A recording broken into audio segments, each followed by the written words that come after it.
Hey everyone, welcome back to On Purpose, the number one health podcast in the world. Thanks to each and every single one of you. Thank you for coming back every single week to listen, to learn, and to grow. And you know that my commitment to each and every one of you is to find and connect with guests that I believe can help you increase your performance, your productivity, and live happier, healthier lives. And today's guest is going to do just that. Now, I've been waiting for this conversation for quite a long time. I can't wait to dive into Dave's mind because it fascinates me when I'm looking at it from afar or through common and mutual friends we have. But for those of you who don't know Dave Asprey, here's what I want you to know. Dave is the founder and CEO of Bulletproof 360, creator of Bulletproof Coffee, a two-time New York Times bestselling author, the host of the Webby award-winning podcast Bulletproof Radio, serial entrepreneur, and global change agent. Dave has dedicated over 2 decades of his life identifying and working with world-renowned doctors, scientists, and innovators to uncover the most advanced methods for enhancing mental and physical performance. Today, he'll be sharing what it means to be superhuman. Mr. Bulletproof himself, Dave Asprey, thank you for being here. It's great to finally meet you. Likewise, I'm super happy to be on your show. Thanks for having me. Yeah, absolutely. I'm so excited. Today we're talking about your new book, Superhuman. The book came out a couple of months ago, and I'm finally here with Dave, the Bulletproof Plan to Age Backward and Maybe Even Live Forever. I love that. So we're going to put the link in the comments as well. So make sure you go and grab a copy of the book if you enjoyed today's conversation. But Dave, I'm going to start off somewhere probably very different to where people start with you, but you're a keen ping pong player. You know, yesterday I just kicked Steve Aoki's ass at ping pong. No way, that's a good story. Okay, tell us how it went down. Was it a clear washout or was it? It was. Competitive, he was like, "How the heck does a serve spin like that?" And but the cool thing was, he's a biohacker too. Yes. And is at his place. I just did an episode with him, and so he was already like picking up the thing, and so he got a few shots back, but it was pretty fun. Yeah. Is there anyone who's ever beaten you? Does your son ever beat? My son kicks my ass. Oh, okay. And it sounds crazy. I started when he was 5 and I'd play left-handed. I'm not left-handed, just so we could be fair. And as he improved, I said, kids have neuroplasticity like no one else. To keep up with him, I run an electrical current over my brain with a Halo headset. And if I do that, it slows the ball down, kind of like Neo from the Matrix. And then we're pretty much even. So depending on the day, I'll win half the time, he'll win half the time. But I mean, he's a little killer on that. And he's 10. So I don't know if when he's 15, if I'm gonna be able to keep doing that, but I think so. But I've got a pretty mean ping pong game. And when I test my brain on the neuroscience stuff from my neuroscience company, I have the response time in my brain of a 20-year-old. And it linearly goes up with age, and part of Superhuman, the anti-aging thing. No, I've got the data. It shows I have a 20-year-old's brain. And it's awesome because I can keep up. Otherwise, I wouldn't. That's incredible. I can't wait to test that out. I'd love to see how old my brain is. Whose brain has fascinated you the most that you've tested? Whose brain is? Well, I mean, a lot of times there's confidentiality. This is 40 years of Zen. It doesn't have to tell me who it is. Got it. Yeah, don't tell me who it is. Okay, so this is a Neuroscience Institute 5-day intensive program in Seattle, custom hardware, software, all this clinical grade stuff to see what's going on in there, and then to performance tune it like a race car for your brain. And I mean, we've had some of the spiritual leaders from South America come through. One of the guys really fascinating. Actually, he's public about this, Dr. Barry Morguelan. Mm-hmm. He's one of 12 living grandmasters of Lao Tzu's oral heritage. Wow. And he's spoken at the Bulletproof Conference and just a good friend, been on the show a couple times. So this guy is Dr. Strange, literally. He went to the monastery. They interviewed him before they wrote Dr. Strange. And he just has these abilities. It works with Tony Robbins and works with me before I go on stage and things like that. And some presidents of countries kind of guy. So you look at his brainwaves and you're like, this is not a normal human being. And some guys like him, if he turns it up all the way, he'll fuzz out the gear. Literally, you're looking at brainwaves and all that stuff, and all of a sudden you can't get a clean signal. Yeah. And this is something intrinsic in our biology. You talk about real superhumans. You look at the people who are way outliers, those are where the most interesting thing happens, because how do we take you and me and how do we turn up our abilities to do that? Because we all have that in us. And that was one of the reasons I wanted to write this book. It might take a few decades, So you're going to need more decades, or you might cheat. That's what I'm doing on the neuroscience front. I love that. Yeah, no, I'm excited to share because when my books come out, I've got a ton of research on the minds of monks. So I know we have a lot of similarities there, and I'm fascinated by how monks' meditations can switch, like you're saying, on and off like a switch, just from compassion to empathy to focus to discipline without even a second of warm up. And we've been studying this for 30, 40 years, but traditional neuroscience is all about seizures and surgery and things like that. But now in the neurofeedback category, we know what's a carrier wave. We know what's happening down at delta. We know what's happening at alpha in a meditator versus a monk. And the reason that my program is 40 years of Zen is it's meant to replace 40 years of daily practice of meditation, because hurry, meditate faster. There's nothing wrong with that. That's incredible. And how have you seen the results compare? It's ridiculous. What you end up with, if you were to spend all that time studying, and I've been to Tibet to learn meditation from the masters. In fact, I first had yak butter tea, which was the inspiration for Bulletproof Coffee, in Tibet when I was there to learn meditation. And I was like, wait, what? This stuff is more powerful. Something just happened with this weird mixing tea or mixing butter and things. But you look at what happens there is, well, you learn, there's 7 layers of hell and all this wisdom. And depending on whether you're looking at a Hindu perspective or a Buddhist perspective, or, there's other traditional Chinese things, or there's European. So there's all these lineages and heritage and shamanic training and all these things. And I've had a chance to learn some of those, but there's wisdom. And then there's the felt state. Mm-hmm. And what you can do is you can achieve the felt state using the tools of breathing, tools of meditation, tools of neurofeedback. And you can be there, but without at least some guidance, you might not know where you are. You just know it feels really different, and you can kind of blow your mind open. Yeah, absolutely. Yeah, and I've noticed that. I think for a lot of people who come from non-spiritual traditions or backgrounds, a lot of this is great at also just giving them a window into the fact that this exists and is possible. And I think the felt state is a much more tangible experience for them to believe that it's not just some elusive thing, but it's real. Yeah. I didn't believe any of this. I'm a computer science, computer hacker, weighed 300 pounds, come up from a family of engineers. And anyone who believe this is clearly stupid. That's how I was raised. Yeah. And when you feel something, whoa, there's a signal in here that might be useful. And you realize it's actually not just useful, it's hackable. And you can choose the felt state, and you can use that to sense the world around you and to connect with people and things. It was a pretty big awakening for me, but it's part of the path.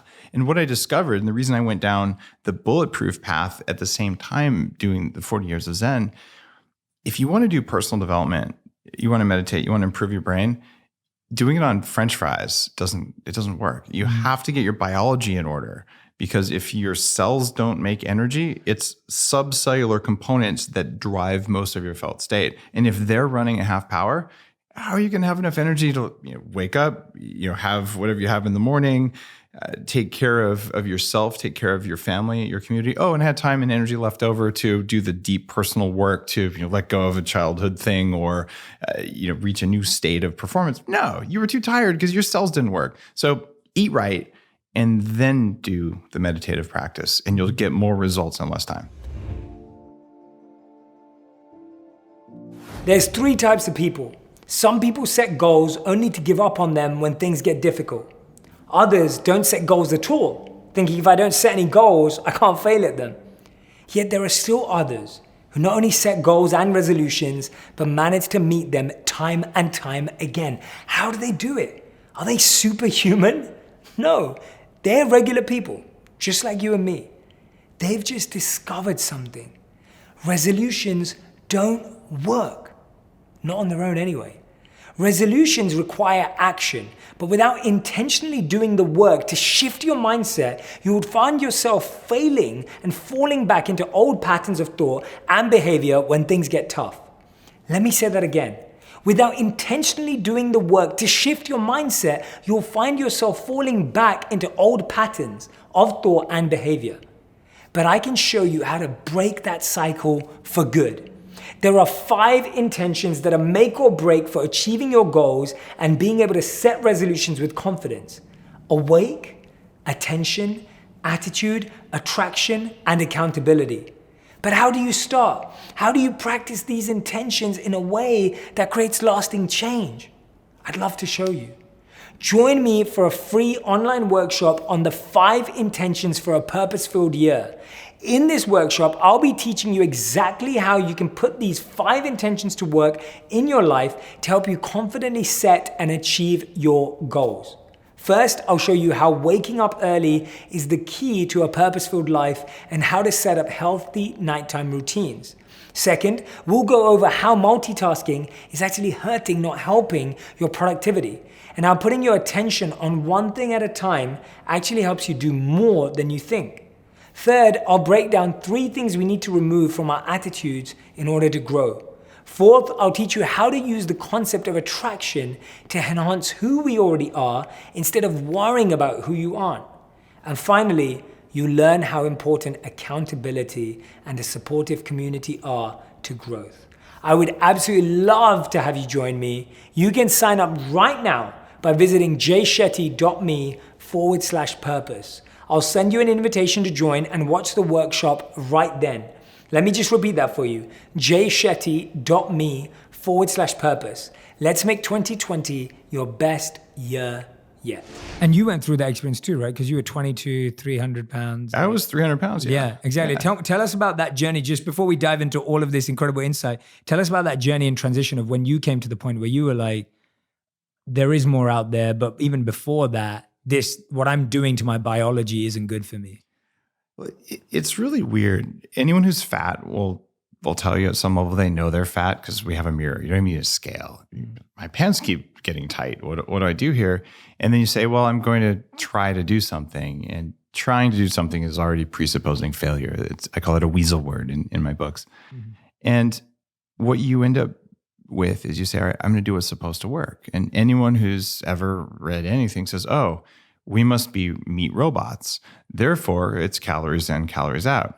So I did that. I worked out for an hour and a half a day, 6 days a week for 18 months. Was that hard at that time? Of course it was hard. And although exercise is addictive when you do it like that, you get the endorphins, you get a rush from it. So it's hard to stop exercising. And I know people are addicted. Like, I can't do anything today. I got to go exercise. That's not a healthy state, right? That means you're stuck with the endorphins, the runner's high or whatever. And for me, I went on a low-fat, low-calorie diet. And at the end of this, I still weighed 300 pounds. I could max out the machines. It wasn't 300 pounds of muscle. I was covered in flab. I still was a 46-inch waist. I'm a 33-inch waist right now. And I looked around and said, maybe it's because I'm eating too much lettuce. That was my math. Right?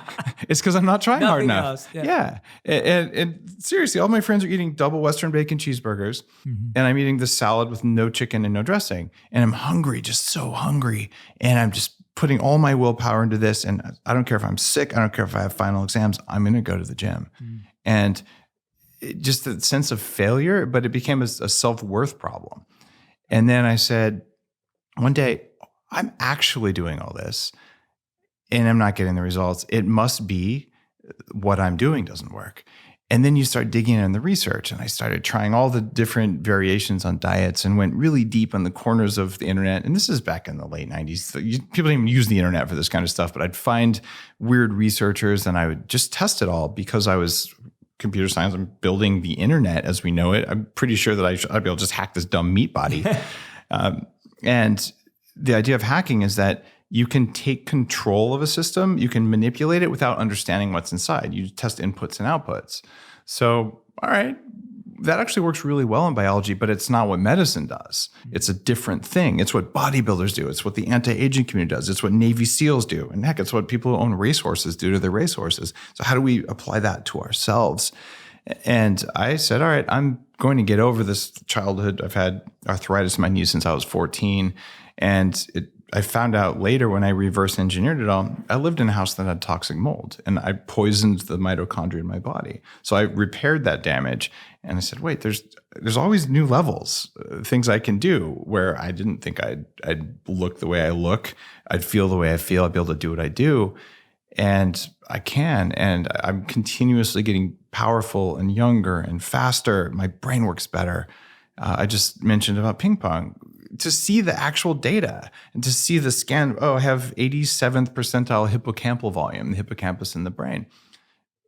look, I started out fat and sick. If I can do this, I'm pretty sure that someone who started out reasonably healthy with a normal body weight and normal biology has huge advantages. But everyone listening to this right now, you're thinking, okay, how I feel now, how I've always felt, that's pretty much normal. But you're totally wrong.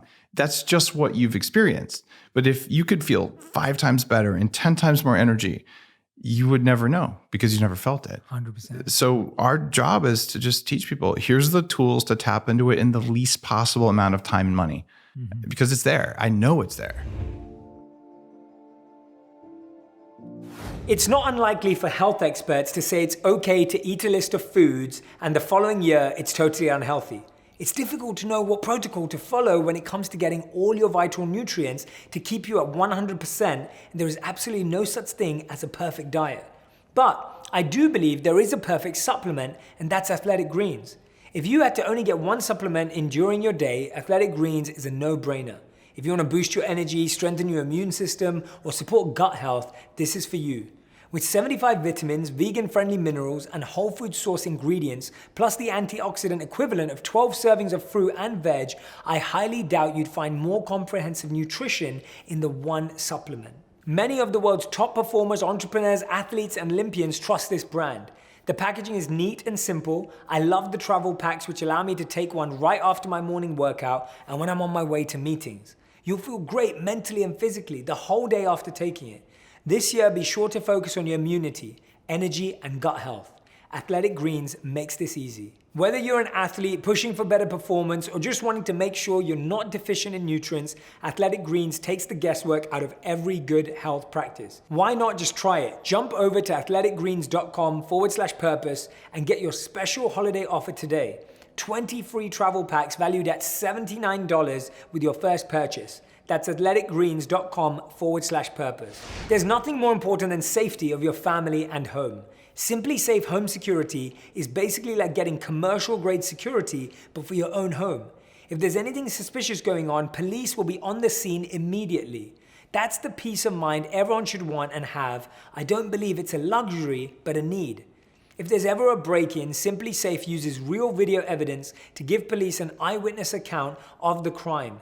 This means police dispatch up to 350% faster than for a normal burglar alarm, which is simply outstanding. With Simply Safe, you get comprehensive protection for your home. Outdoor cameras and doorbells alert you to anyone approaching your home. Entry, motion, and glass break sensors guard inside. Plus, Simply Safe protects your home from fires, water damage, and carbon monoxide poisoning. If you thought it couldn't get any better, it's all monitored 24/7 by live security professionals.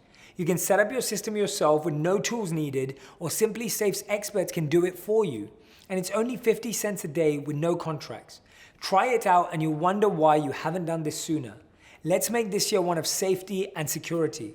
Go to simplysafe.com/onpurpose today to get free shipping on your order plus a 60-day money-back guarantee. That's SimplySafe, SIMPLI safe.com/onpurpose to save on home security day. And it feels like that's the energy, that experimentation at that stage has led to now this decision or aspiration to live to 180 years old. Like why 180 specifically? Because I'm sure there's some math behind that. I'm Sure. assuming, and why want to live longer anyway for you? No, it's at least 180. I don't want to put a cap on it. Okay, So, important nice. difference there. Great. Okay. Now, the math is really straightforward. We know we can do 120 because we've seen it. And those people, they drank, they smoked, they went through, let's see, what was happening 120 years ago? It was 1900. There's no cars. They haven't been invented yet. There's no microwaves. World War I, World War II haven't happened. Antibiotics haven't been discovered. DNA, they couldn't even spell it back then. Yeah. True. The Krebs cycle for medical. We didn't know much at all about how our bodies work. And they still lived 120. Yeah. Okay. But they weren't exposed to as much trauma as we are. Oh, no, they had weren't more exposed to- trauma than we did. Exposure. They had more trauma literally in the world, Yeah. but not necessarily exposure on a daily basis. Do you know the odds of having one of your siblings die 120 years ago? The reason you had 5 or 6 kids is because a couple of them weren't going to make it. Mm-hmm. Okay? Like a redundant array of inexpensive kids, they invented it back then. In fact, we invented that in society back then. So people grew up with their family members dying. You didn't know if anyone would come home. You couldn't call them on their cell phone. Someone gets on a boat, they don't come back. Maybe you'll get a letter 3 months later. People disappeared all the time. It was a pretty shitty time. We didn't even talk about polio. We didn't talk about all the diseases that just wipe people out that generally don't get us anymore. You go to the doctor, they're going to cut your arm off with a rusty saw. Like, this is the state of people who live to 120 now.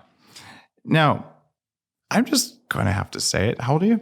I'm 32. 32. All right. So let's think what it's going to be like 120 years from now, given that we can rely on the internet. We can look at PubMed. I couldn't write these books. Each of the books, the Superhuman book, would have been a lifetime of research in a library using microfiche and card catalogs and all this crap.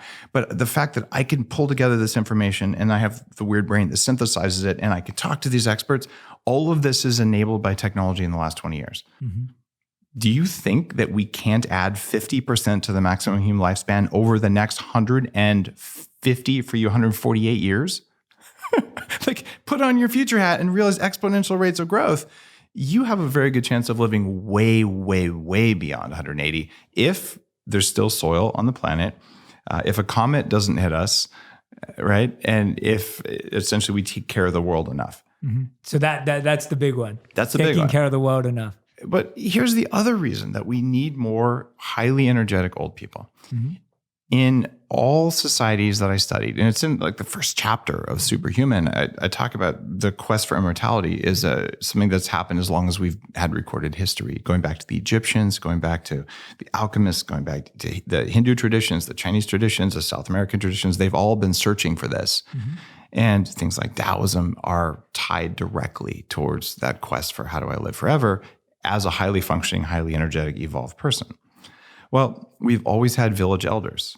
So what would happen is the young monks would go into the monastery and the 80-year-old lama would look at them and say, all right, here's what we've learned. And I learned this from my elders and I learned it from my elders. In fact, Lao Tzu's tradition, 5,000 years of unbroken oral history passed down from the elders. Well, elders today, unfortunately, a lot of them, Alzheimer's disease, heart attacks, retirement homes. And we started seeing our elders rather than as sources of knowledge and wisdom, the people who can guide us the best. We started seeing them as tubes, monitors, diapers, wheelchairs, and expenses. And that's actually never happened. Great observation, yeah. All of history, it hasn't happened. Great observation. So I go out of my way to interview people who are over 90 because, man, they've got 50 years on me. And what did they learn that I'm probably going to learn? And what pain can I avoid from listening to them? Yeah. Would I like them to be 120 and still have fully functioning, vibrant lives so I could learn even more and they could share it? Heck yeah. Well, the world needs that. Plus, Jay, if you're going to live for hundreds of years more, you aren't going to throw the plastic bottle in the ocean.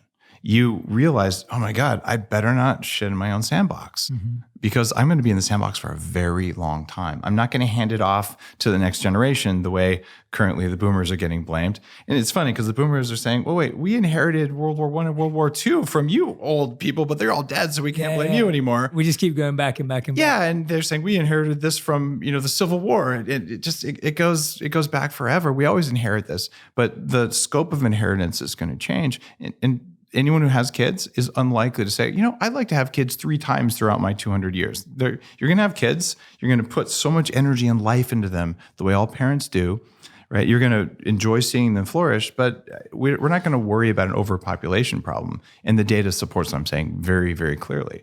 Japan, US, most Western countries, the birth rate's gone down. Populations are declining. And so is the fertility rate. So we don't have to worry about global population. Just wait 50 years. It won't be a problem. I'm intrigued. I'm fascinated. The reason is because we're talking about also, and I want to get your thoughts on this because I think we were talking about different things there. You were talking about obviously the physical abilities have increased, but with the rise of mental health, even if it is with less trauma, the way we're able to process traumatic events or tragedies or challenges seems to be struggling. It's funny. I'm just intrigued. I'm just throwing it out there. I want to get your perspective. Trauma. I'm not negative at all. I'm just trying to. It doesn't sound negative. There's a documentary that came out recently. It's called They Shall Not Grow Old. Oh, I've not seen it. No. It's about World War One. Mm-hmm. Oh my God, the toughness, the resilience of these guys.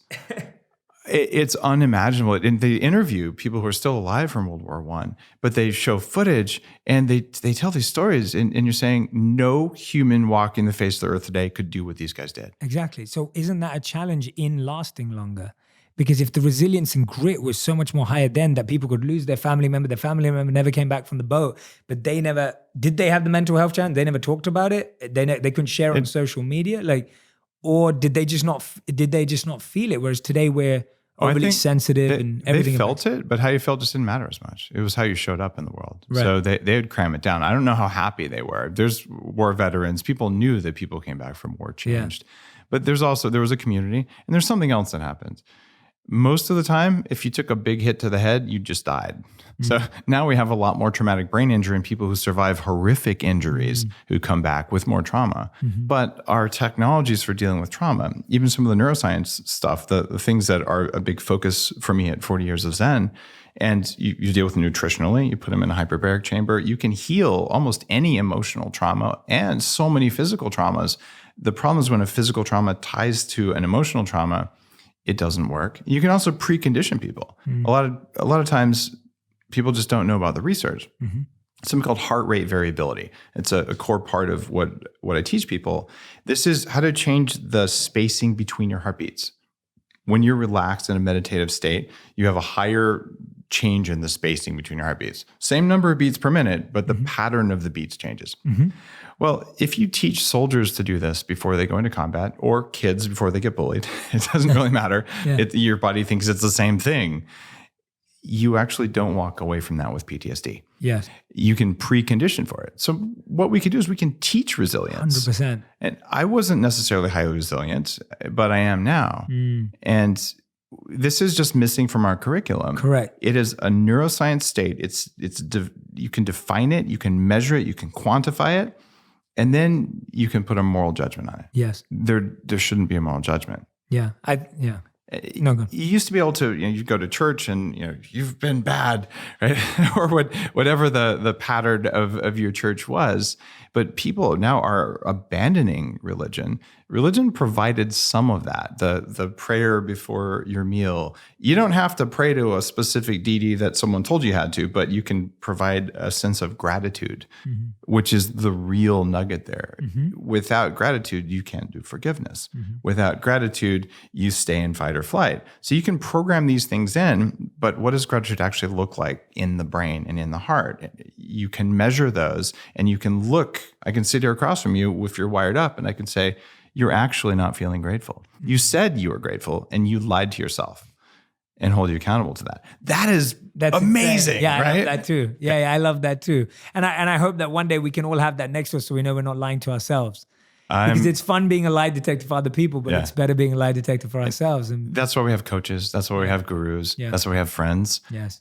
The problem is that you're very likely to get angry at a friend or a coach when they really call you out on your BS. Can't get angry at your phone. Yeah. How angry are you going to get your phone? The data is the data. Yeah. And that's what I do. It's one of the most important, impactful things in my life has been the 40 years of Zen training, where when I do that, if there's something that I'm hiding from myself, I'm not going to know it. I'm going to look you in the eye, I'm going to deny it, and you're going to do the same thing to me, because our ability to look inside ourselves is very low. But when you have a mirror right here, I have spinach in my teeth. Yeah. But you're not going to know you have spinach in your teeth and until your friend's scared to tell you unless they're really close to you. Yeah, exactly. What I love about you though, when I'm hearing you speak, and I've never, I guess you don't, when you meet someone, you unearth things differently, and it's like, you really have this great juxtaposition between wisdom and science, which I think is so powerful and beautiful. And you started off there.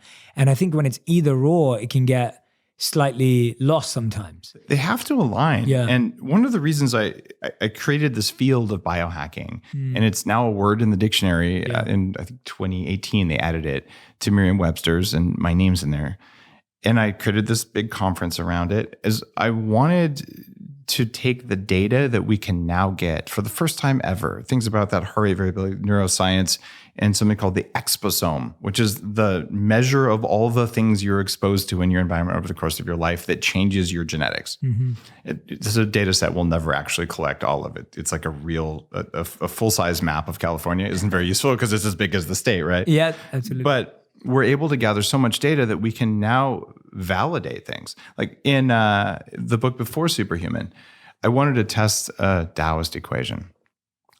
These guys are looking to live forever, and they say flat out, if you're a guy and you want to live forever, you should use this equation to control how frequently you ejaculate, because it'll make you old if you ejaculate too much. And I looked at that and I said, that's complete BS. I have to test it and disprove this BS. And I ended up publishing a year's worth of data, and I interviewed other experts in the field. And it turns out, for guys, there really is an orgasm hangover, right? And you're saying, what? I'm not saying have less sex. I'm just saying decide how often you're going to ejaculate.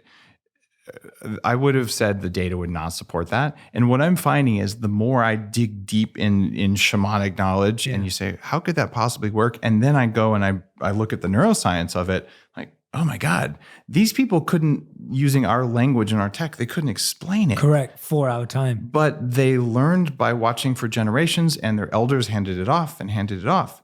And one of the coolest things I can think of in this space, the lady who discovered the opiate receptor in the brain, massive transformative thing. Her name was Candace Pert. And I'm sad she passed away right before I could interview her.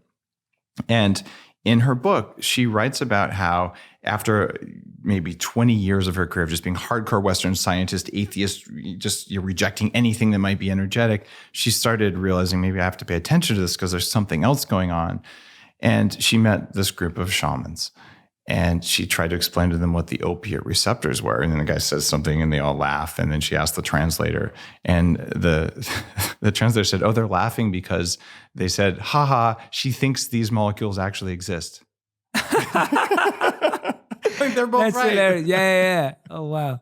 It's crazy. Talking about that, tell me about so you did $120,000 stem cell makeover. Oh, the stem cell makeover. Yeah. That was with Dr. Harry Adelson in Park City. Break down what that is and why you did it so that people understand a bit more about it. And I write about the details of stem cells and what's happening now and what you can get for $5,000 versus, in this case, $120,000 is at the very high end of what's possible. It's the most intensive stem cell procedure that you can do right now. What I did is I laid down, they put you under a sedation, but not full anesthesia. And they pull bone marrow and people go, oh, it's so painful. I had it done when I was unsedated. It's not that big of a deal. It just feels really odd. I even Facebooked it. Of a Facebook Live video. Did you Facebook Live this? Oh, yeah. I couldn't do this procedure because I was unconscious, but the one before that that I did just to see what the components would be.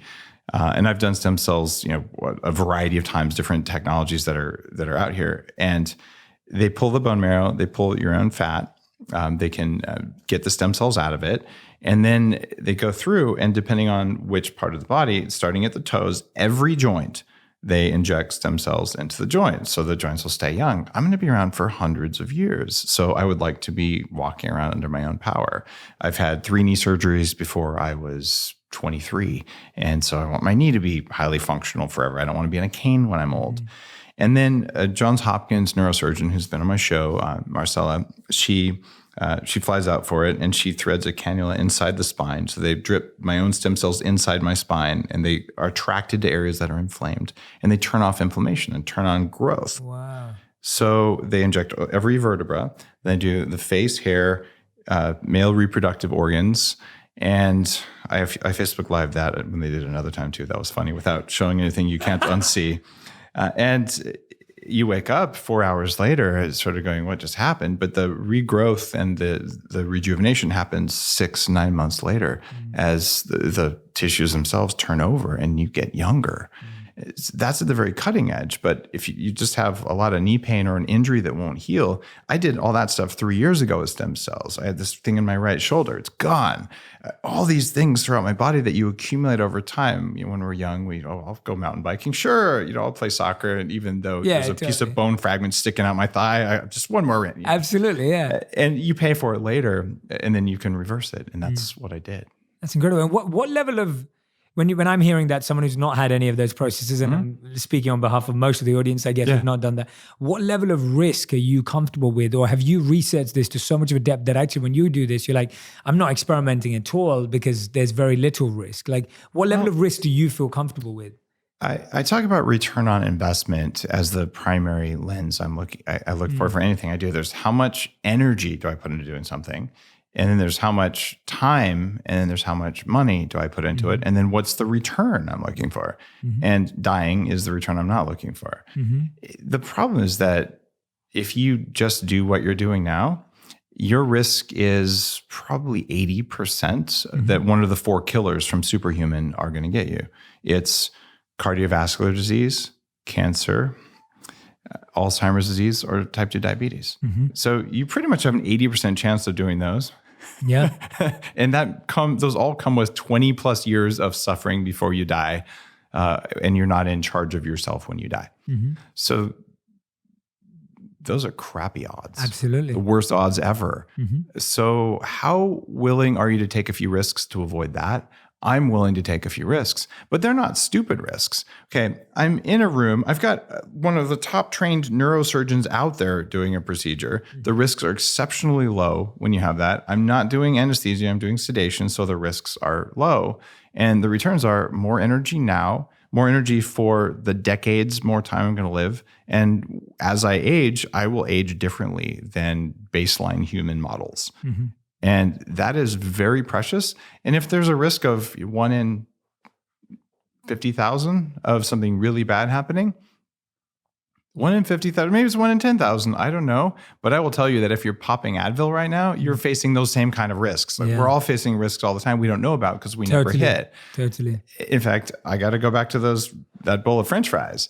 It causes more inflammation in your body than smoking a cigarette for a longer period of time. You probably ought to not do either one of those. But most people listening to this, I'm talking to you, the French fries taste good. I'll eat them, right? Have you done the risk analysis on that behavior? No, because it's normal. And can we talk about cancer and alcohol? Let's do it. Yeah. Just go to PubMed, which is the database of all these studies, and look at the relationship between drinking alcohol and cancer. It is not good for you. And you're saying, I'm so worried that I do the stem cell procedure that could make me feel really good and fix that joint or that hip or that back pain that they might want to fuse my spine for. I'm going to go spend $5,000 doing that. Oh, I could never do that. It's too risky. It's too expensive. You spent $5,000 on wine this year. Coffee. Yeah. Well, that's coffee's worth it. I mean, come on, man. I know. I said that as a joke. Totally.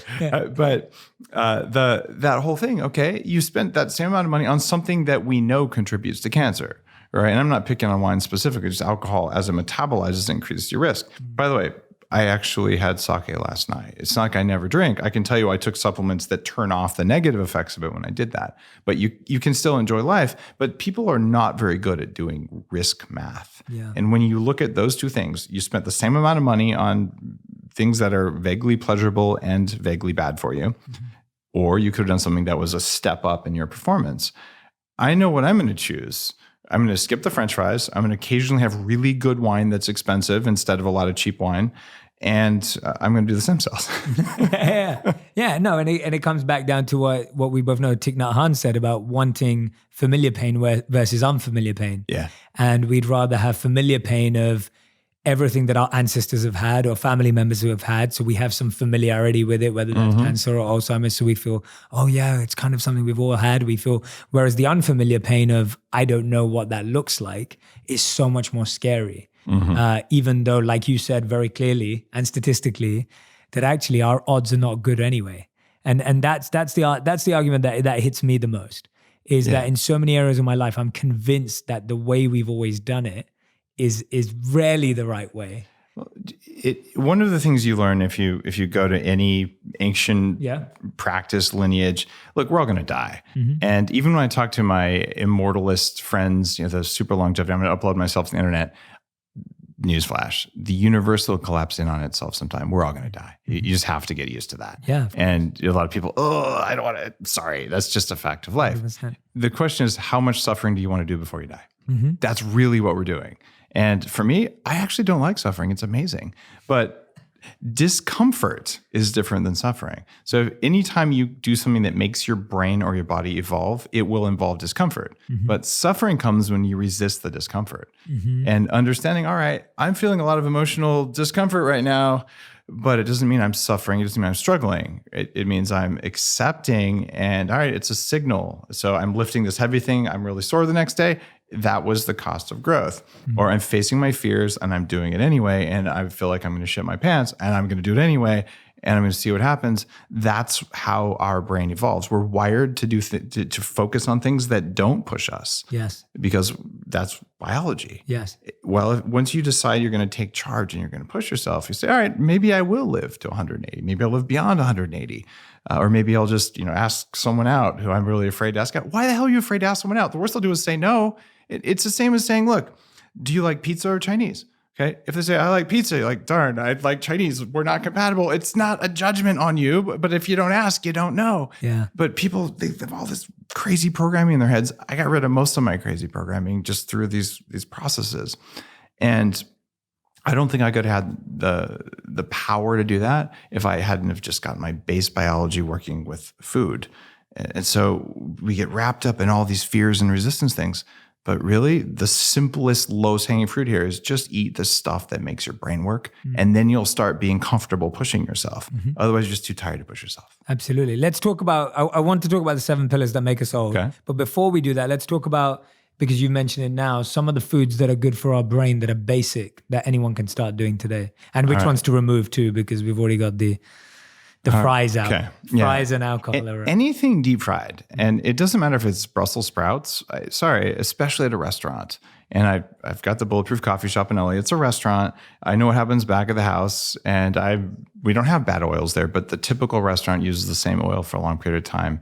Oxidized just plant oils are not good for us. Mm-hmm. Our cell membranes, and I go through really cool new science in Superhuman. 45% of the cell membranes in your body are saturated fats, and the brain militantly holds that constant. But the amount of unsaturated fat can change dramatically between omega-3, which is more of a fish oil, and omega-6, which is the plant-based ones. So if you only eat plants, you don't get omega-3s, the kind that come from not plant-based omega-3s, those don't work, unfortunately. You end up changing about 15% of your brain cells into these highly inflammatory things. So you tune the very composition of your being by choosing the kind of fat you eat. You eat French fries, your body will take damaged, unnatural fats that have never been a part of your system, and it'll try to build batteries out of those. And you'll get batteries that make half charge. And then you walk around going, I wonder what's going on. This is just kind of how I feel. Yeah, I got a little bit of a muffin top here. But what you really have is you have a muffin top in your brain. So the inflammation happens there. So a big part of what I do is I'm eating at least half my calories from fat, and usually 70%. But I'm very careful. The fats I eat are undamaged. I eat a moderate amount of plant-based fats. I don't eat omega-6 fats much at all. You're still going to get a lot of them because they're out there. But I'm careful to get fish oil, which is really, really good for you. You can do it by eating fish. If you're going to eat fish, you want to take something that binds mercury in the fish. And I make supplements that have specific kinds of oils that go into the brain. But the really good fats that come from plants, macadamia nuts, avocados, and coconut oil is one of those things where you say, all right, it's good for you. It is to a certain extent.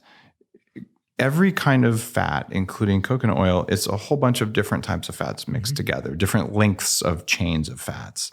And people have heard MCT oils because I'm the guy who put MCT oils on the map, right? It turns out that 52% of coconut oil is MCT oils. So then an unscrupulous marketer will say, yeah, I'm selling MCT oils. Bad news, about 40% of the fat, and that's 90% of the MCT oil in coconut oil, it's legal to call it an MCT oil, but it doesn't have the special powers for turning on your brain and mitochondria. So now you say, wait, this is labeled MCT oil and this is labeled MCT oil, but they do very different things. So yeah, you can use some coconut oil as a fat source, as a fuel source, but you can't eat enough of it. In fact, it would take 20 pounds of coconut oil to equal 1 pound of the stuff that I make. Wow. And so it's Everclear versus weak beer, as an analogy, right? Yeah. So it's important to say eat some coconut oil, but a huge amount of saturated fat, like from coconut oil, if your gut bacteria is broken, will bring toxins from your gut into your brain, into your body. So then, okay, what else do I eat? It turns out the template for this is called the Bulletproof diet. It is a plate covered in vegetables. And it's really important. It's not covered in grains. It's not covered in legumes. It's not covered in potatoes. It's covered in vegetables. Okay, green stuff. And it's probably not covered in kale either. Right? Kale has a whole bunch of anti-nutrients in it. And I read about thallium, a toxic metal that accumulates better in kale than any other plant we've ever found. So we're talking broccoli, cauliflower, celery, fennel, carrots, stuff like that. And then you cover it in fat, guacamole, grass-fed butter, things like that. So nuts, olives, olive oil. And I want to say cover it. You don't have to go liberally. It's not a little bit of sauce. No, you want to soak it in that fat. And then a moderate amount of grass-fed or wild-caught protein. Most people eat way too much protein from animals. And I'm talking 2, maybe 4 ounces. And the anti-aging numbers, it turns out you want to eat less meat than you think you want to eat. But if you go to 0 meat, I know you're plant-based, but what you end up finding is that people today, and most people listening to your show, they say they care, but they don't really care about where the animal they eat came from. So we are supporting the death of the planet by eating industrially raised feedlot animals. I do not eat those. I never eat those. They will make you old, they'll make you fat, and they'll make you sick. They'll destroy your gut bacteria. And along the way, they're destroying the very soil of our planet. So feedlot meat is off the map. And then people say, but I can't afford it. Like, that's BS. If grass-fed meat is twice as expensive, eat half as much, which is going to make you live longer anyway. So your budget will not change if you do this. But what will happen is you go to a restaurant and you say, is it grass-fed? And they say, no. And you say, I'll order the vegetarian. Right? And then you can say, is it grass-finished? And if it's grass-fed and grass-finished, you've done the planet a favor. The animal actually led a life that it was supposed to live, right? And you've contributed to soil, and you eat a moderate amount of that, and you feel really good. And one of the nutrients that's been missing that was a huge game changer for me was collagen. And the reason collagen is cool right now, Bulletproof put that on the map. And we're now the second largest collagen brand out there. The reason collagen is so important is that for me, I had this arthritis in my knees, and I always had soreness. It went away when I started eating collagen. And on that same trip to Tibet where I discovered yak butter tea, I discovered it. The Tibetans knew about it for thousands of years, but I tried it and discovered how I felt on it. I had wrecked my knees. I descended 7,500 feet from the Annapurna base camp area in one day. And my knees were bruised. The cartilage was bruised. I already had pre-existing injuries and screws in my knees and stuff. I couldn't walk. Like, to go across the street to get a cup of coffee, it was like, two canes, and I felt like I was 100 years old. I had 7 days until I was going to be able to recover enough to walk 26 miles around Mount Kailash. And I just asked the guy on the bus with me, I said, all right, can you read this Chinese menu to me at this little Tibetan roadhouse, the only restaurant in town? And I'm looking for collagen because I knew from the anti-aging work I'd been doing, I needed some building blocks just to fix my knees. And you couldn't buy collagen powder back then. Plus in Tibet, they wouldn't have it. So I ordered the only thing on the menu that's going to work. It's a bowl of pig's ears. Now, I've never eaten that before, and I know what it looks like. And it arrives, and it's chilled, and it's literally a big bowl of maybe 15 cold pig's ears. And I'm just going, this is really unpleasant, but I'm in pain. So I what can I do here? So I got the soup, and I dip them in the soup to heat them up, and it was like, arr, arr, arr. Man, crunchy? Or? No, they were soft. They're like steamed and just sitting there. Oh. But you know what? The next day I could walk. It was that big of a deal. My body was trying to heal, and I did not have the nutrients I needed to heal. And now when I hear people who add collagen to their diet, whether it's in their coffee, whether it's on their things, on their food, it's a kind of a flavorless powder when it's done right, or it tastes like socks if it's done wrong. What ends up happening is the pain I've had for 10 years on my ankle, my knee, my back, it just went away. And my hair is growing stupidly fast. I have to diet more often and things like that. I hear that from women all the time. They like it though, because they want thicker hair. They got it. But now that they're going to the salon more than they did. So those are important nutrients. And then you say, all right, there are people who are saying, I want to be plant-based. And you're one of those. Now, why are you plant-based? Is this an ethics thing or a health thing? Both. All right, got it. So ethically, as a guy who runs a 32-acre organic farm with turkeys and pigs and sheep, where's the fertility in the soil that makes your vegetables supposed to come from if we don't have animals? I mean, factory farms for grains and corn and things like that, what they're doing is they're taking these minerals from a mine. This actually isn't really even a mineral, nitrogen. It's a nutrient they're putting in the soil. Well, if they had animals that would come in during winter and just crap on the soil the way they do on my farm, the soil would replenish itself and it would actually get thicker. Soil's the biggest carbon sink we have right now. It's getting thinner and thinner and thinner because we're basically overdriving the soil, but we're running out of the things we use to overdrive it. So when you go to a permaculture model, you don't eat very much meat, but you might say take advantage of ghee or butter. But we're talking about 1 or 2 cows on many acres that walk around and do their job. Mother Nature designed sheep and cows and ruminants to just walk around, munch on stuff, and then poop. And they poop everywhere. It's kind of horrifying as a farmer. But I have pictures showing this part of the I'll call it a lawn, but the pasture where they live, it's vibrant and green without any water being added. And right next to it, the part where it was fenced off, it's gray. It's light brown. The only difference is the poop. Mm-hmm. So you think about that, go, wow, what does this mean on a global scale?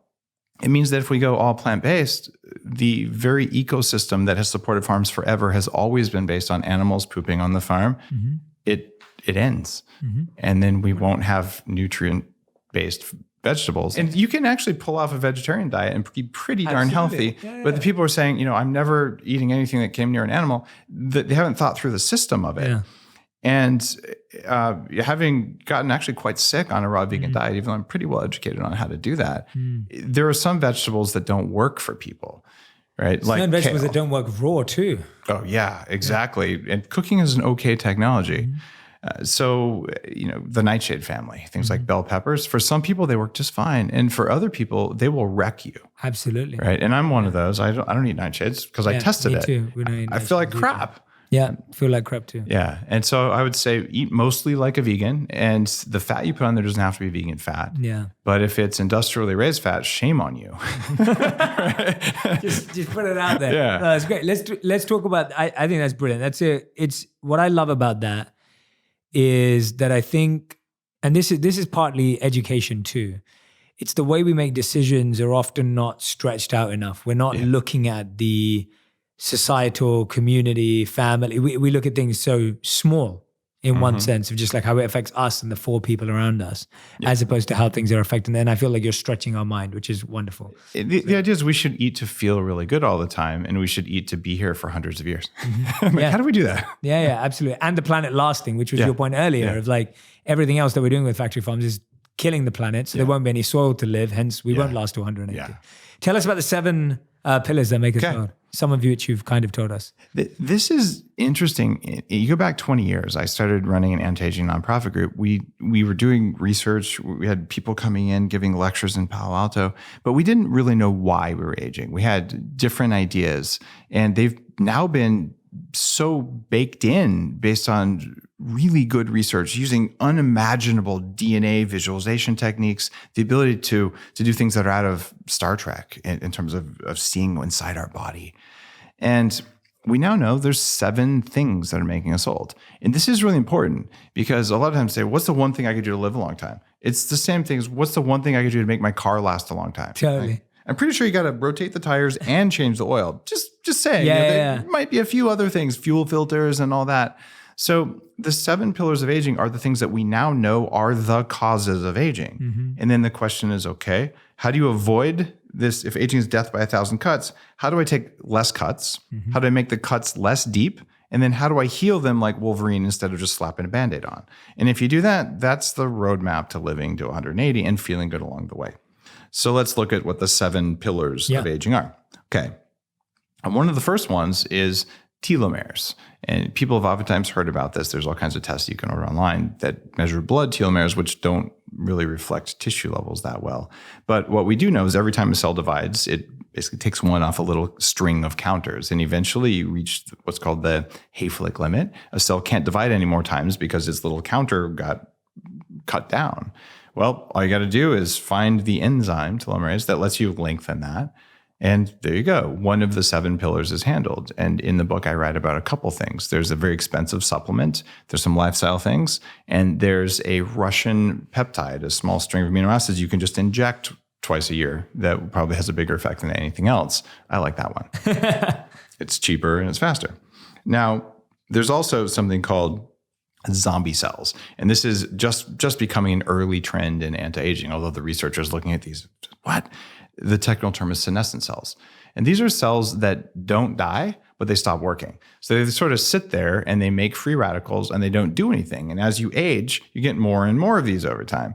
So if you can do something like fasting or these drugs, one called rapamycin, that's really coming out from research. And there's a few other compounds being tested. There's another compound from seaweed or strawberries that I write about in the book that'll tell your body to kill the zombie cells. Get rid of them. And guess what's going to grow to replace them? Young cells. Who would have thought? There's extracellular stiffening, which is outside of the cells. I call them cellular straitjackets in the book. Okay, what's causing that? Well, we've all heard of beta amyloid plaque as the cause of Alzheimer's. It's a symptom, not a cause. But throughout your body, when there's inflammation, let's go back to eating industrial meat. Let's go back to eating the wrong vegetables. Let's go back to eating sugar and fried stuff. These things that cause systemic inflammation cause almost cellular level calluses or scarring. And as that builds up over the course of decades, you end up with cells that can't move the way they're supposed to. So you got to remove the stiffening. And there's a set of techniques to do that in the book. And then we look at what happens when stuff builds up inside the cells. Imagine that inside every cell, there's an incinerator. And its job is to burn garbage. Well, what happens if you have an incinerator and you aren't allowed to pull any ashes out? So you need to burn super clean. And then one day you just decide to stick a bunch of glass and metal in there. It won't burn. So the incinerator shuts down. Well, this happens inside the cells all the time. And so what if you ate less of the things and did less of the things that clogged up your incinerators? And what if there's a way to get rid of the cells with broken incinerators? There are ways to do that. There's also extracellular garbage. So instead of inside the cell, there's junk outside the cell that builds up over time. And one of the things I just did is I just did a dialysis last week where they pull my blood out, run it through a special filter that gets rid of extracellular garbage, and then put my blood back in after it's clean. This is different than kidney dialysis. It's similar technology, but the filtration is entirely different. It's an anti-aging technique that's just coming online. I did that up with Dr. Matt Cook, who's been on my show a few times. And so I'm getting rid of this junk. That's a pretty extreme procedure. There's other things you can do, like change how what you eat is cooked. If you're eating burned industrially raised meat, like you're so doing it wrong. Even burned veggie. Thank you. Yeah, these blackened Brussels sprouts, stop already. You want to cook stuff with water. You want to steam it. You grill it gently if you're going to grill it. And you will find a difference in how you age, your cancer risk, how you feel, even how you look the next day. And so cooking matters, as well as the quality of what you throw on the grill, and the composition really matters. And the science, though, is that it's causing this thing to happen. There's nuclear DNA mutations. Okay. And the big one, the one that's funny because I wrote a whole book, my New York Times bestseller, sandwiched between Homo Deus and Sapiens, that book, is on mitochondria. And that was the one I was missing. So mitochondrial DNA mutation. The power plants in your cells, these things that sense the environment around you, make energy, make hormones, change how your brain thinks. These things mutate over time. And after I wrote Superhuman, a new study came out that said, when mitochondrial function declines, that they are the things that power the repair of your nuclear DNA. So you have cells that are the building map, the roadmap, the plans for all of the hardware in your body. That's your nuclear DNA. And then you have the power plants and the wiring for it all. That's your mitochondrial DNA.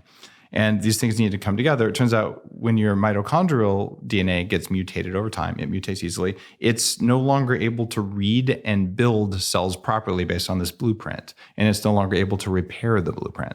So this is a major cause of aging. And the book before Superhuman, called Headstrong, I wrote about how 48% of people under age 40 have early onset energy decline, this mitochondrial decline, quantifiably measured. And everyone over age 40 doesn't make energy as well as a young person unless they hack it. Wow. And so one of the big things that you do in Superhuman when you're following the plan there is you say, how do I make energy like a young person? Yes. And when you do that, you get the response time in your brain of a young person, and you get better skin, and your cardiac function improves, and you don't get Alzheimer's disease, and you don't get diabetes, and you don't get cancer. And all those risks are actually associated with mitochondria. But it's only one of the 7 pillars. So you could say, I have the best mitochondrial function ever, and my cells are in straitjackets, and I have lots of senescent cells. You're still not going to like what happens. That's why you manage your risk on all these. And everything in this book, all 7 of those things, here's what you do that's free. Here's what you do that's $50, the supplement level thing. That's what I love. Here's what the crazy billionaires are doing. Mm-hmm. And I went out of my way to do all the crazy stuff, even if I didn't really need it, as much as I could, so that I could write about it and talk to the experts while they were probably injecting me with whatever, and get the knowledge, but also share the experience of it. And what makes me really happy is right now, people are fortunate enough to go see Dr. Harry and do the $120,000 whole body 6-hand stem cell makeover. He's got one that doesn't do the brain stuff that's more affordable. And, I can tell you, if you wait 5 or 10 years, I'm pretty sure that the costs are going to come down. Yeah, but right now, for the cost to come down, it takes the very cutting edge people. And people get really pissed, like, this is just for old rich people. Look, here's the deal. Cell phones, when they first came out 30 years ago, when you were 2 years old, okay, you probably don't remember this because you were 2, but you'd see the Mercedes 300, the entire trunk was the cell phone transmitter. And this guy, this big old brick on his head, and he's driving down the freeway in LA talking on the phone, and all the other people in the cars, who does that asshole think he is? Oh my God, these stupid rich people on their cell phones. Okay, these are the same people, playing Tetris on their phone or whatever. Yeah. But what happened is demand comes first. Everything is stupidly expensive because it's the cutting edge of innovation, the fastest computers. Like when I was 8 years old, I had a computer that cost $5,000. It was a hand-me-down from my dad because he worked in the industry. It was before Windows was invented, before DOS was invented. And no one had that when they were 8, but I just was like, I didn't even know what I had, this weird little green blinky thing. Yeah. Right.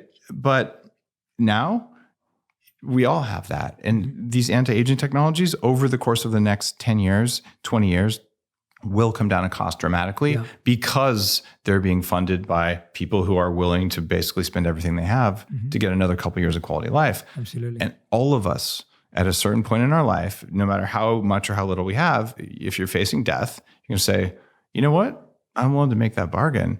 And what I want for everyone listening to the show to benefit from when a few wealthy people do that right now.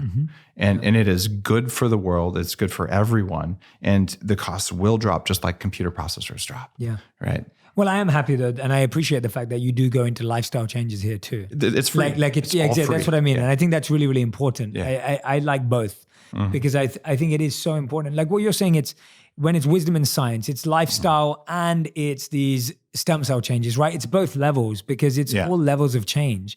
Because if we're not changing our mindset, we're not going to change our behavior. And if we're not changing our biological behavior, we can't change our psychological effects. So I like to hope that someday we're going to have such good and affordable technology that all of us can be, I went on the cheesecake diet for a year and, I went on a huge series of inappropriate dates and I picked up all these weird diseases and I've got this huge tumor. I'm just going to go into the doctor and for $5, I'm going to hit reset and I'm going to come out as a 17-year-old again. Okay, maybe this will happen. I kind of don't think so, but I would like to think that our technologies are good enough that you could be that stupid. Yeah. I also would Do you think it'll make us a bit too reckless?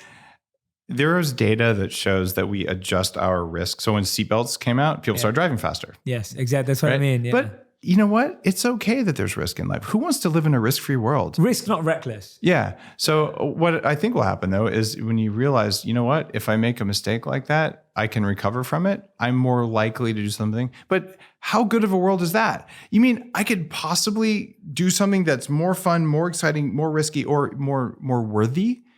Right. And if I come near dying, I know I'm going to be okay. That's profound versus right now, I'm too afraid because I might die. I want to create that world without fear, but a world that still has risk. Yeah. Right? And I get that's that. necessary. Yeah. And I vibe with that. The part where I always, and I guess this is always a small percentage of people, but it's the part that it's like, yeah, how much can you risk without hurting anyone else? Yeah. I think that's where pain to me is interesting, because it's like, I'm like that. I'm like, yeah, I want to, live to extremes and limits and test the barriers, but never at the cost of hurting other people. And I wonder whether when you can reset, there's that risk of like, oh, well, they can reset too, and we all know that people, just as people age differently, they also age emotionally differently. They also deal with trauma differently. They also deal with tragedy differently. So it's funny, people over 50 surprisingly show more happiness. And I've studied happiness, I've given big lectures on it and wrote about it in Game Changers. They actually show they've actually had enough time to deal with their shit. Yeah. Right. And this is the horrible tragedy of being human. If you have children before you're 25, especially as a woman, your lifelong risk of every kind of cancer goes down. Your health will improve. Your odds of living longer go up. It's actually really good for you. The problem is that for 25-year-olds to have kids, you haven't had enough time to build up a financial base, and you also haven't had enough time to deal with your emotional shit.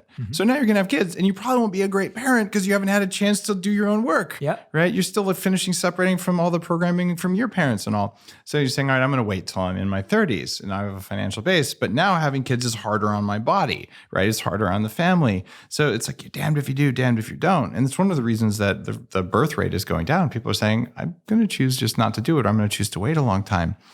And sometimes they wait too long. But part of it is what you just talked about there.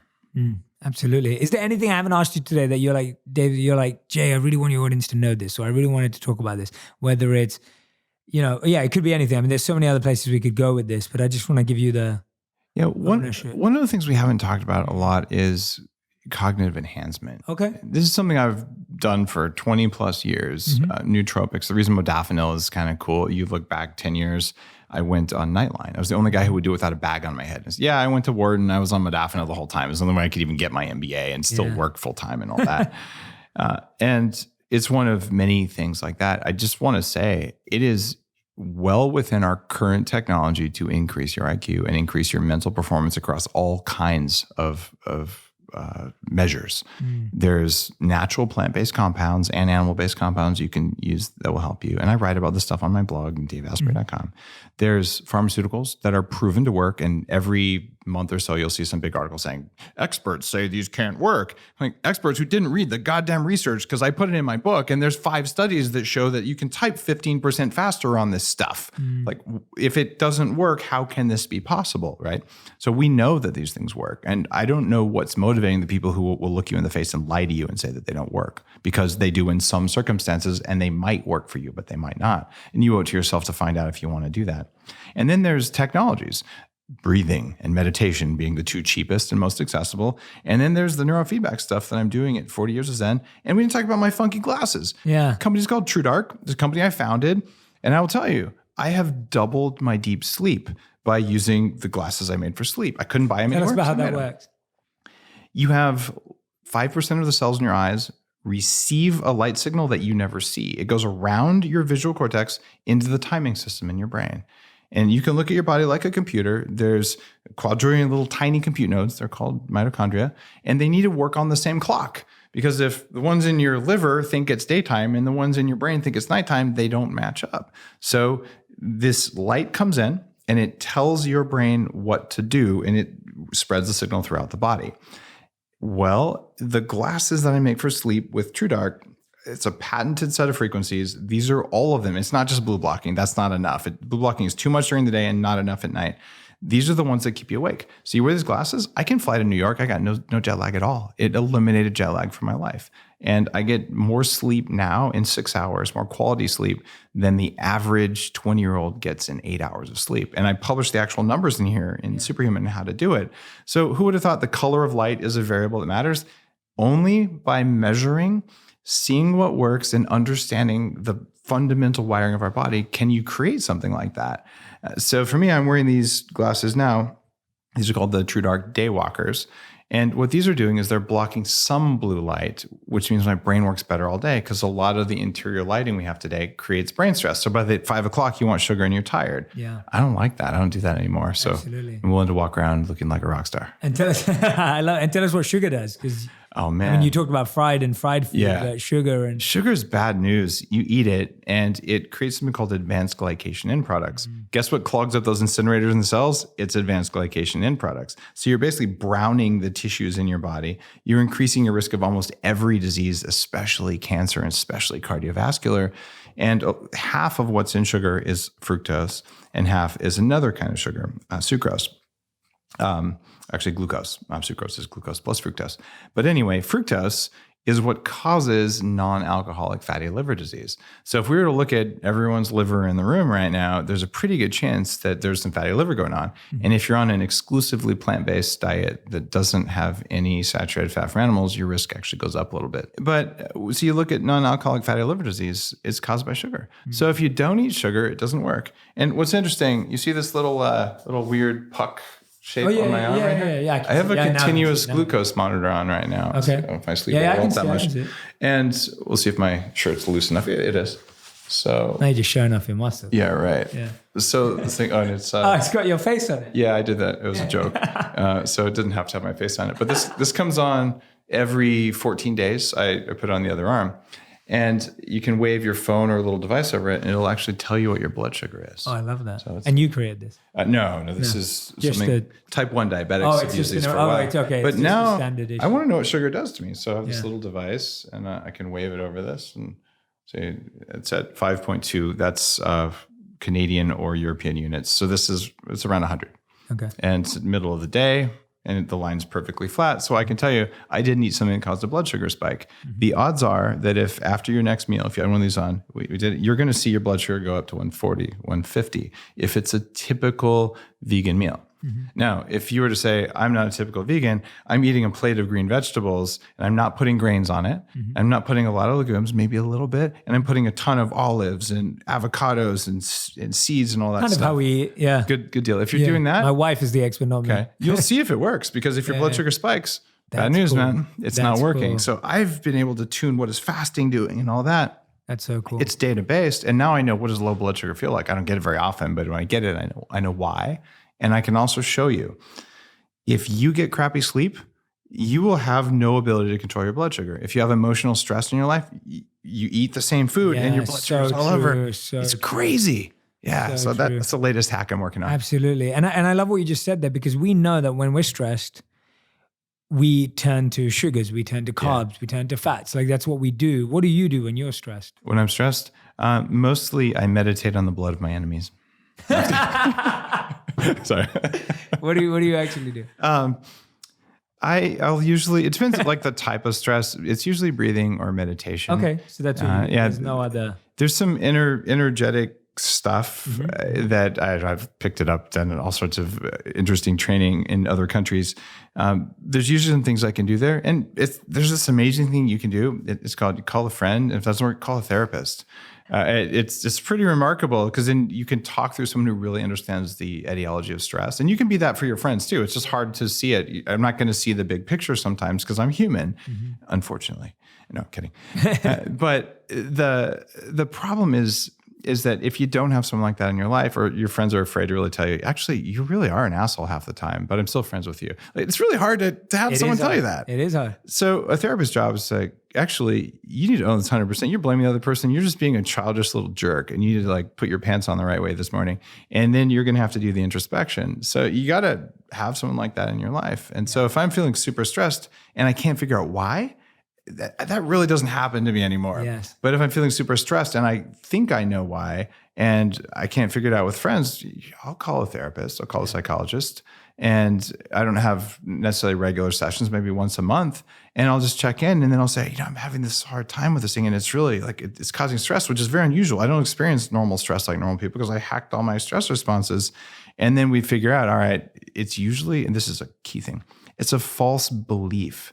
So you are acting rationally and your feelings make sense if what you believe to be true is true. Mm-hmm. It's just bad assumptions. Mm-hmm. And those false assumptions lead us to terrorism. I used to think terrorists were crazy. No.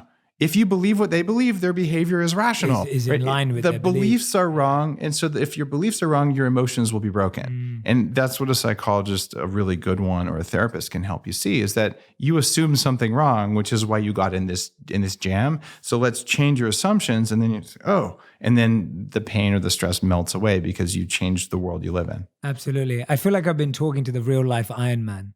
Have you ever been told that? Don't tell anyone. Have you ever been told that? Yeah, people have said that. I mean, I've got my little bionic I'm wearing the aura ring. It's cool. And all that. Yeah, it's awesome. I want to feel good all the time. I know. I was blessed with feeling like I was old, and literally I had the diseases of aging before I was 30. High risk of stroke and heart attack, pre-diabetes, arthritis, all that crap. I don't want to go back to that. Like I know what it's like. Absolutely. I'm not going to get old the way people expect, because it just sucks too much. Absolutely. So Dave, we end every interview with the final 5, which is a rapid fire question round. 1 word or 1 sentence answers max. Okay. You ready? Yeah. Okay, awesome. So question number 1, what's a lesson you find hard to teach others? How to stop being vegan. It's not hard. It's not hard. Sorry, I just had to say. Yeah. Tell us something that genuinely is hard. Well, maybe if it is hard. That actually is a really hard lesson. It's hard, yeah. A lesson that it's hard to teach others is that there are layers of abilities and powers and energies that they have that they've never seen. It's just hard to believe. Absolutely. Okay, second question. What's one thing you were once certain of that you recently changed your mind on? I was once certain that the less you could sleep, the better, because sleep is such a big waste of time. Oh yeah, God, I used to have that one too. I sleep my 8.5 hours a night now. Yeah, sleep quality, man. I've become a sleep advocate over the past few years as I looked at the data. I still sleep as little as I can, but my sleep is really good. Yeah. So that was a big change. That's a great point. Yeah. Okay. Question number 3. What's something about you that most people don't know that would surprise them?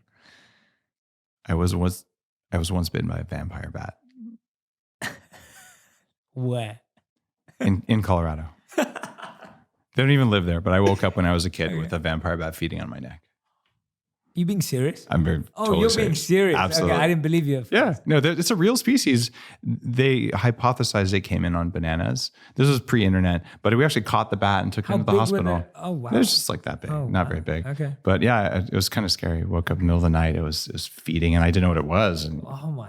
And I grabbed it, and I thought it was a mouse, and it wasn't. And I'm like, it bit me, and I threw it down. And it never hits the floor. It was really creepy. But yeah, that actually happened. So. Yeah, wow. Yeah. I had a bat experience, but it came and literally I was in India in Pune, and it landed on my face. I was 9 years old, and I literally just pushed it off. Lucky it didn't bite me or anything, but it literally flew and landed on my face. It's creepy. My Batman moment. They carry a lot of diseases too, not just rabies. Yeah. Interesting. Okay. All right. Question number 4. What's something you once valued that you no longer pay attention to?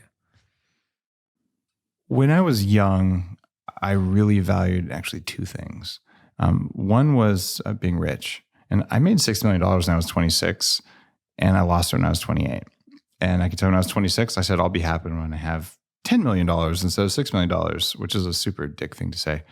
So that fascination with when I have more money, I'll be happy. I have lost that. And you can say it's because you have enough. That's true. You need about $74,000 a year. But I can say that obsession with it, no, above a certain level, it's just about what would you do with the money to make the world a better place? Because you can't spend it. It would be stupid. So that's one. The other one is it has to do with like wanting to be famous and recognized.